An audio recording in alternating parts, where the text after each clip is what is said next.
How can we be sure that the Quran we have today is the same Quran that the Prophet Muhammad taught to his companions over 1400 years ago?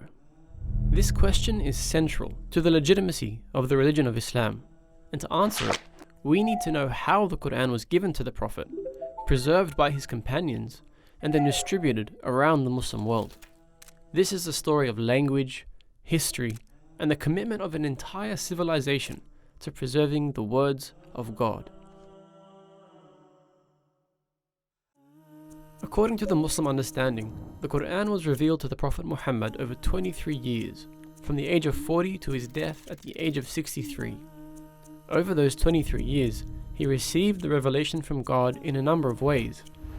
Most commonly, it was spoken to him directly by the angel Gabriel, but at other times, it came during his dreams, and on a number of occasions, it even came to him directly from God, and he experienced this as the sound of a heavy bell, after which the words of the revelation were made clear to him.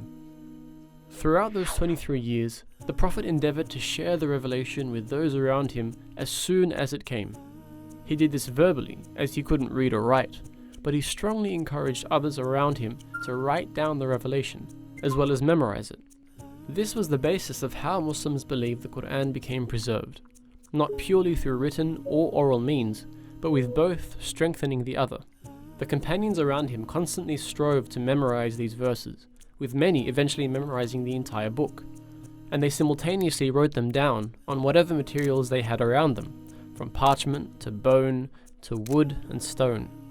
Over time, at least 65 companions functioned as scribes for the Prophet, who eventually established a school in Medina dedicated to teaching 900 of his companions to read and write. However, the dialect of the Qurayshi tribe that the Prophet spoke in wasn't the only dialect of the Arabian Peninsula, and as the religion was adopted by a growing number of tribes, they began to struggle with understanding the Quran. To overcome this, the Prophet was given permission to teach the Quran in 7 of the main dialects in the region, allowing the message to be understood more widely. But these dialects didn't really affect the written records, as they were only different when the Quran was actually vocalized. So this was the state of the Quran at the death of the Prophet. Hundreds of companions who had memorized the complete Quran in 7 official dialects, all of which were considered valid ways of reciting the Quran, as well as an incredible amount of written records that were held by the Prophet's companions throughout Medina and beyond.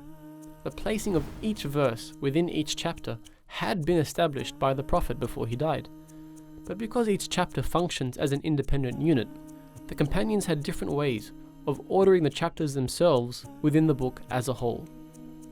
With the death of the Prophet, the leadership of the Muslim community passed to his close friend Abu Bakr, who was quickly beset by conflict on the outskirts of the now considerably large Muslim state. This conflict led to the Battle of Yamamha, which saw many of those who had memorized the Quran killed. Many of these memorizers, known as Hufaz, did survive, but it highlighted the critical issue of preserving the entirety of the Quran, which was in danger if all of them were killed. Abu Bakr decided to appoint Zayd ibn Thabit to compile all of the written verses of the Quran into one collection, using only those verses which had been written in the presence of the Prophet himself.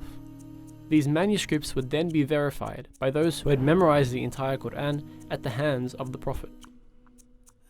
This was where the important concept of tawatur, or multiply attested sources, came into play. In order to be 100% sure that a verse of the Quran was in fact a verse of the Quran, it needed to have multiple independent chains of transmission from different memorizers of the Quran. In this way, any verse that came to Zayd could be corroborated through both written and oral means, essentially guaranteeing that every single verse put in the final book was conveyed by the Prophet. Once this had been completed by Zayd, he penned the completed text, which became known as the Suhuf, and gave it to Abu Bakr. This was now the official text of the Quran. With the death of Abu Bakr, it was given first to Umar, and then to Hafsa, the widow of the Prophet, when Umar passed away. Throughout this time, the religion had spread incredibly rapidly, now reaching from Libya in the west to Khorasan in the east. With this influx of non-Arabs who had embraced Islam, those 7 official dialects began to cause some issues. Variant readings were beginning to crop up, and in order to stamp out the issue, The then Caliph Uthman decided that the original Qurayshi dialect would have to become the official reading of the Quran. He appointed a committee of 12 companions to essentially repeat the process of Zayd ibn Thabit, gathering all of those primary sources, rectifying any differences, and confirming them with those who had memorized the text orally. Once this had been completed, he sent for the original Suhuf, which was still being held by Hafsa, and compared the two collections for any differences. Once completed, this final copy was read out to Uthman and the companions, who all agreed upon its accuracy, and they decided to burn the original sources in order to avoid any future divergence with the text. Now this text is referred to as the Uthmani Mus'haf, and it was the first written Quran to be sent throughout the Muslim world with accompanying reciters. It's considered to be exactly the same as the Quran we read today, with only one pretty big difference. It didn't include any skeletal or diacritical marks, which are essential in differentiating different words which otherwise look exactly the same. For example, this is the word for elephant, fil, and this is the verb to kiss something, qabbal. However, when you remove the markings, they both look exactly the same.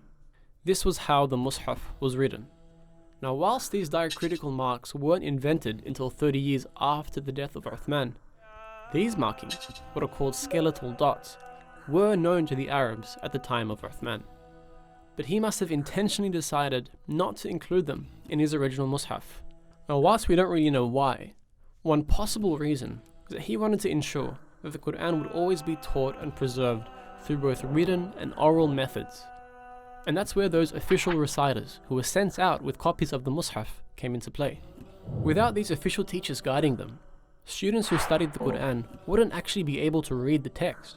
But with both the written text and an official reciter, the Quran was now completely standardized and able to be transmitted across the Muslim world. Over time, however, the usefulness of this approach began to diminish, and within the Caliphate of Uthman, these skeletal dots began to be used in new copies of the Mus'haf, and this quickly became the standard for all personal copies of the Quran. So apart from the development of new calligraphy styles and publishing methods, every Quran from then until today has been exactly the same, and every Hafidh of the Quran has learned the exact same book by heart. That is a 1400-year mutawatir chain of people who learnt the same book from their teachers and taught the same book to their students, which is why until this very day we can open up a copy of the Quran and know with confidence that this is the same special book that was taught by the Prophet himself.